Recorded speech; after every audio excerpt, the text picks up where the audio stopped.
this is just a diagram of how I parted the hair. If you need to go ahead and pause that.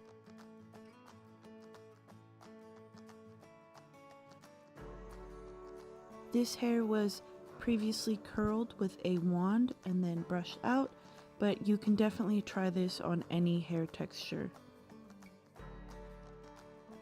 And if you have more or less hair, you can always make this ponytail section either larger or smaller to fit the needs of either yourself or if you're doing this on somebody else. So once you do the ponytail, you're going to split the ponytail in 2 equal-ish sections, and then each section you're going to split into 2 sections again and twist them all around. So just twist it going all the way to the bottom.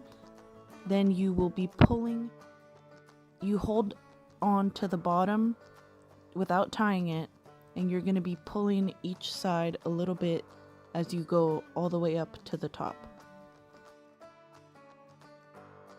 Then you will repeat this on the second half of the ponytail, and then you just pin it however you like. If you want it to be more centered, you can also pin it more in the center, and if it loses a little bit of the fullness, you can always, after you pin it, pull it a little bit more, especially if you have less hair or you're doing this on someone who has less hair.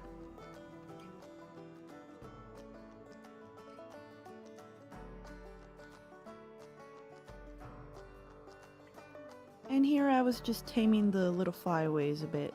Now I'm going to spray the second section, which is usually where, if you want to, you can add more fullness by adding a bump. I chose not to for this section, and you're just going to take it all and twist it. I twisted it to the left side because I'm going to do the bun more to the left side, but you can do it to the right or you can do it straight to the middle.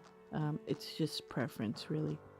And now I'm going to be twisting that little ponytail part and adding it into the bun as well.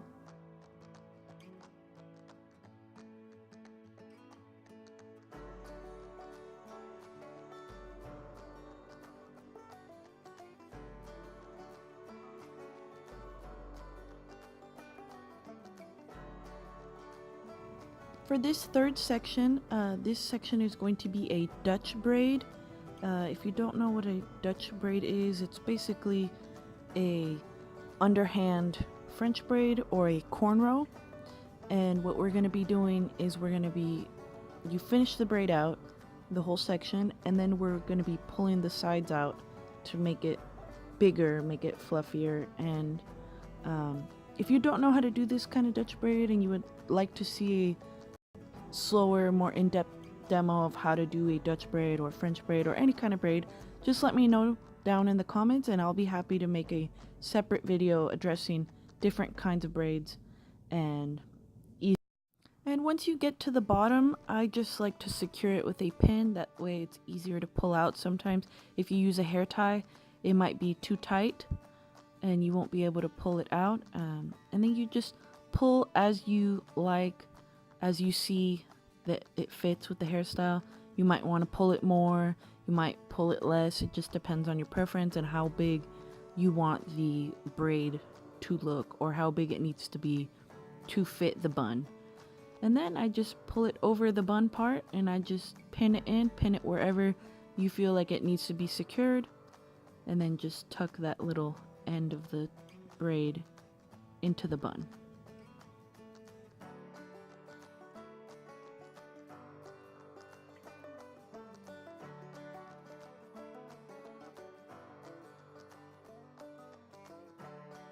For the front left section, we're going to do like we did for the ponytail and divide that section into 2 equal-ish parts. And then this is a better angle to show you what I'm doing with the twisting. But basically you're just twisting the 2 pieces and then you just pull it until you see that it's big enough or full enough to your liking, and securing it with the pin back.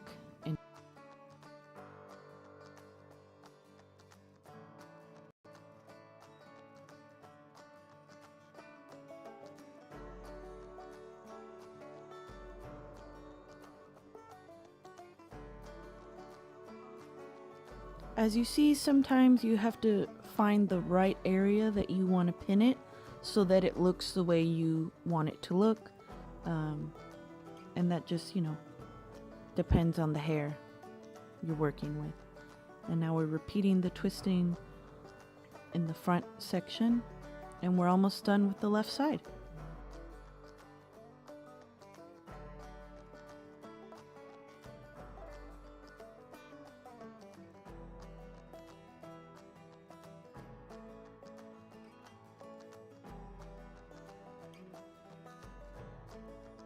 On this side, I actually want to switch it up, so I'm going to be doing the 2 sections twisted on the portion behind the ear, and the front portion will be a braid on this side.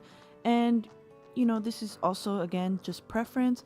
I just didn't want it to look too perfect and put together. I don't know, this style looks nicer to me, so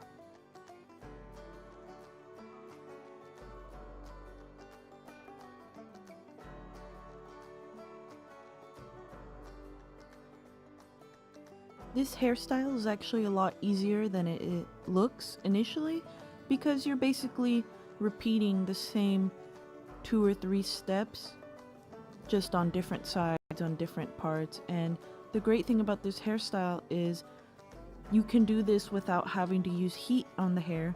So if you don't want to have to curl your hair, or you already have curly hair and you don't want to flat iron it, this is a nice pretty style that you don't have to curl or straighten or flat iron, or whatever.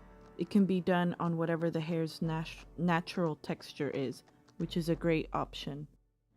And like I mentioned, the front section for this side is going to be the Dutch braid.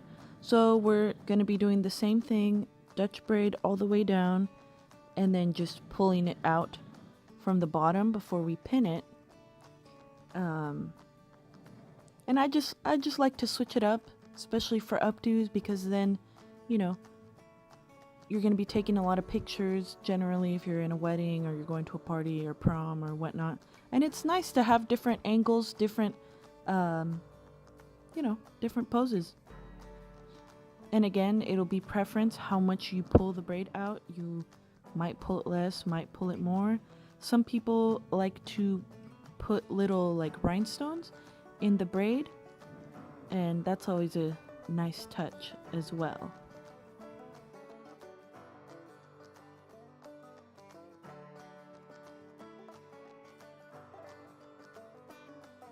Hair accessories always help to complete the look.